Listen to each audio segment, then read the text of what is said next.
அறிவின் மூலமாக நீங்கள் தெரிஞ்சதை மட்டும்தான் பேச முடியும், புத்தகத்தில் படித்ததை மட்டும்தான் பேச முடியும், நீங்கள் கற்றுக்கொண்டதை மட்டும்தான் பேச முடியும். ஆனால் பிரபஞ்ச அறிவுன்னு சொல்லக்கூடிய இந்த பிரபஞ்சத்தையே இயக்கக்கூடிய சக்தியின் அறிவாக இருக்கக்கூடிய பேரறிவுன்னு சொல்லக்கூடிய மெய்யறிவு அப்படிங்கிறது அது உங்களுக்குள்ளேயே இருக்குது. அந்த அறிவின் மூலமாக உங்களுக்கு தெரியாத விஷயங்களை எல்லாம் நீங்கள் பேச முடியும்.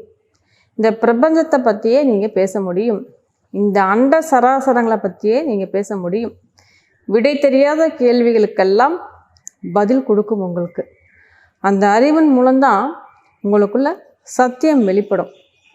அப்படி தான் அந்த காலத்தில் ஞானிகள் மகான்கள் எல்லாரும் சத்தியத்தை போதித்ததாகட்டும், வேத நூல்கள் எழுதி வச்சுட்டு போனதாகட்டும், தெரியாத விஷயங்களை பேசினதாகட்டும், அத்தனையுமே இந்த மெய்யறிவின் மூலமாக தான்.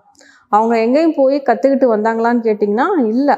இந்த பிரபஞ்ச அறிவான பேரறிவான மெய்யறிவின் மூலம்தான் அவங்க தெரியாத விஷயங்கள் எல்லாம் பேசினாங்க, புத்தகங்களாக எழுதி வச்சுட்டு போனாங்க.